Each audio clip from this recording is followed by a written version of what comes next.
ஓ, என் jasmine சாமிக்கு பூஜை பண்றாங்களா?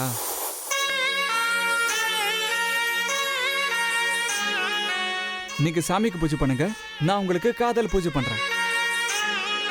இன்னைக்கு வீட்டுக்குள்ள வந்த உடனே நீங்க தான் என் கணக்கு தெரிஞ்சுங்க. அதனால இன்னைக்கு நான் நினைச்சதெல்லாம் நடக்கும்.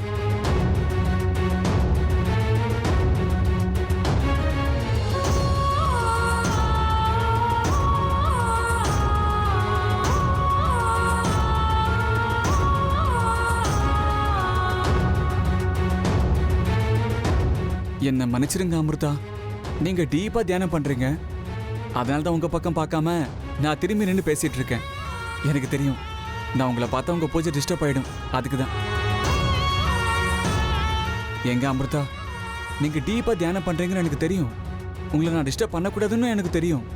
ஆனா நீங்க கடவுள்கிட்ட என்னங்க வேண்டிக்கிறீங்க? நீங்க எதையோ வேண்டிக்கிறதுக்கு பதிலா நானும் நீங்களும் சீக்கிரமா ஒன்னு சேரணும்னு வேண்டிக்கோங்களேன். இந்த வயசுல நீங்க அதுதாங்க வேண்டிக்கணும். இந்த கடவுளுக்கு ஆம்பளை பசங்க மேல விட பொம்பளை பசங்க மேலதான் பிரியம் அதிகம். நீங்க எல்லாம் என்ன கேட்டாலும் ததாஸ்துன்னு சொல்லிடுவாரு. நீங்க கொஞ்சம் ஸ்ட்ராங்கா வேண்டிக்கோங்க, நமக்கு சீக்கிரமா கல்யாணம் ஆயிடும். அப்புறம் அமிர்தா, இன்னொரு விஷயம், நீங்க கடவுளுக்கு அப்ளிகேஷன் போட்டதுக்கு அப்புறம் ஸ்ட்ராங்கா எனக்கு ஒரு கப்பு காஃபி போட்டு கொடுங்க. உங்க கையால காஃபி குடிக்கணுங்கிறதுக்காக வீட்டுல ஒரு சொட்டு தண்ணி கூட குடிக்காம வந்துட்டாங்க.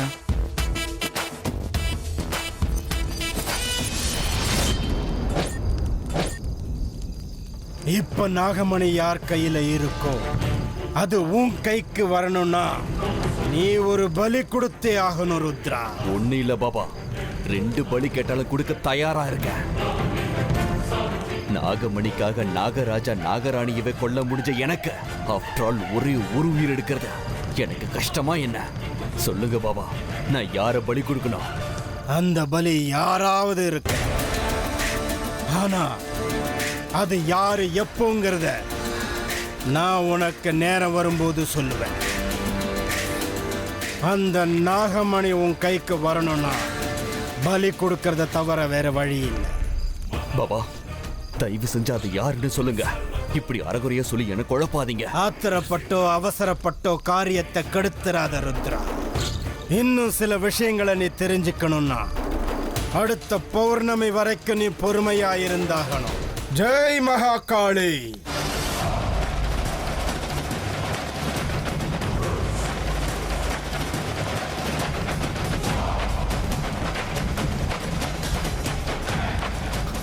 அடுத்த பௌர்ணமி வரைக்கும் காத்திருக்கணுமா?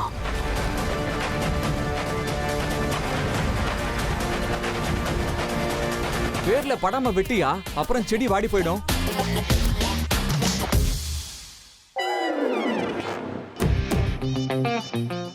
ஏன் முகத்தை பாக்குற? வேலையை பாரியா? வேலையை தானே செஞ்சுக்கிட்டு இருக்கேன்.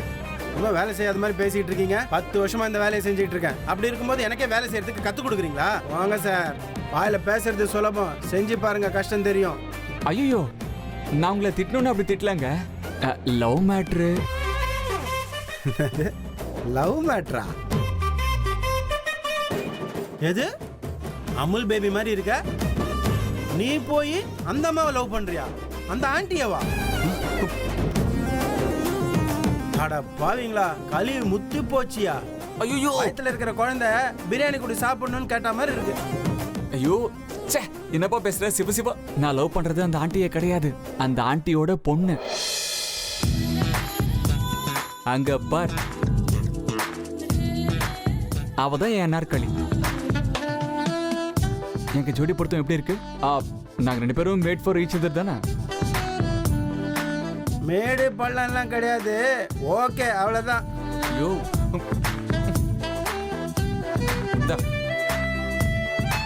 இப்ப கூட உங்க ஜோடி சூப்பர்னு சொல்ல மாட்டேன், அந்த சிவன் பார்வதி மாதிரி இருக்குன்னு சொல்லுவேன்.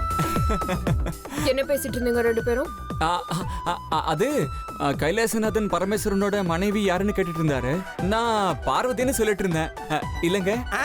ஆமா ஆமா ஆமா. காஃபி எடுத்துக்கோங்க.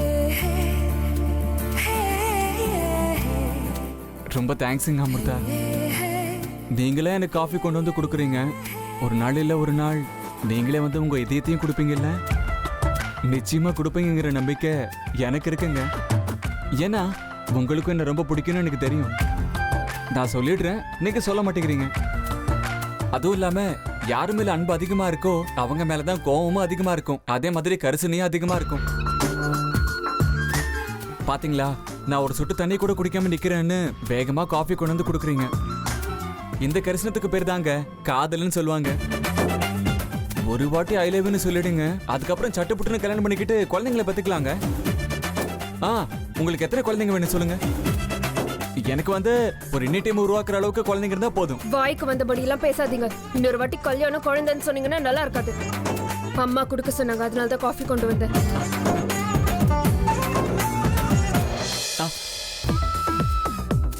பரவாயில்ல, ஒரு நாள் இல்ல ஒரு நாள் நீங்களே எனக்கு ஆசையா கொண்டு வந்து காஃபி கொடுப்பீங்க.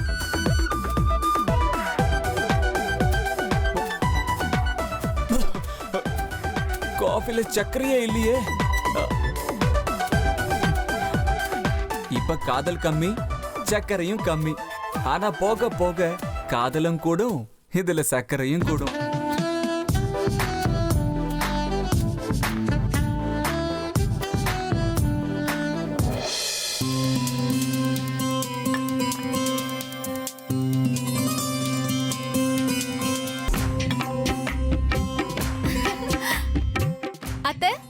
ஜோசியர் கிட்ட என்னோட ஜாதகத்தை காட்டுனீங்களா?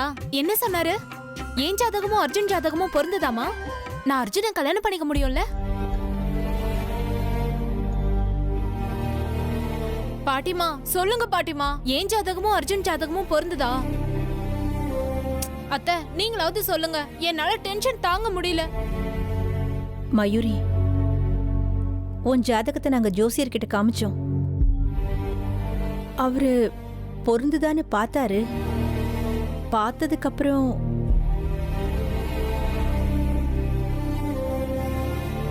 இந்த 2 ஜாதகமும் ரொம்ப நல்லாவே பொருந்துது, தாராளமா கல்யாணம் பண்ணலாம்னு சொல்லிட்டாரு.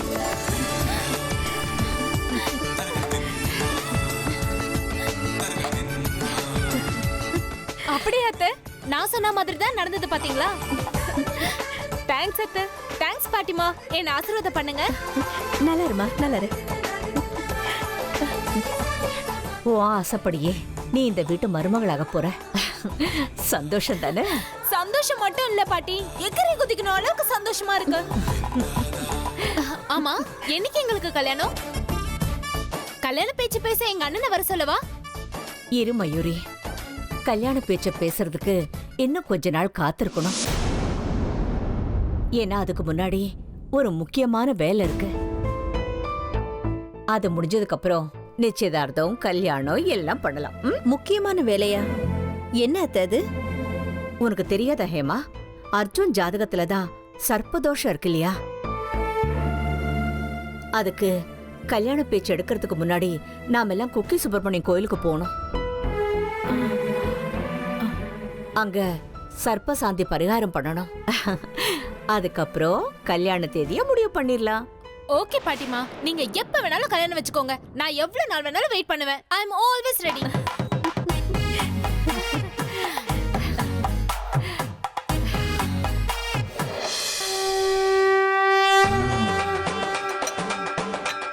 மகளே, உன்னுடைய எதிரிகளில் ஒருவன் உன்னுடைய கண்களுக்கு விரைவில் புலப்படுவான். எந்த இடத்தில் நீ மயங்கி விழுந்தாயோ அந்த இடத்தில் சென்று தேடினால் அவன் உன் கண்களுக்கு தெரிவான்.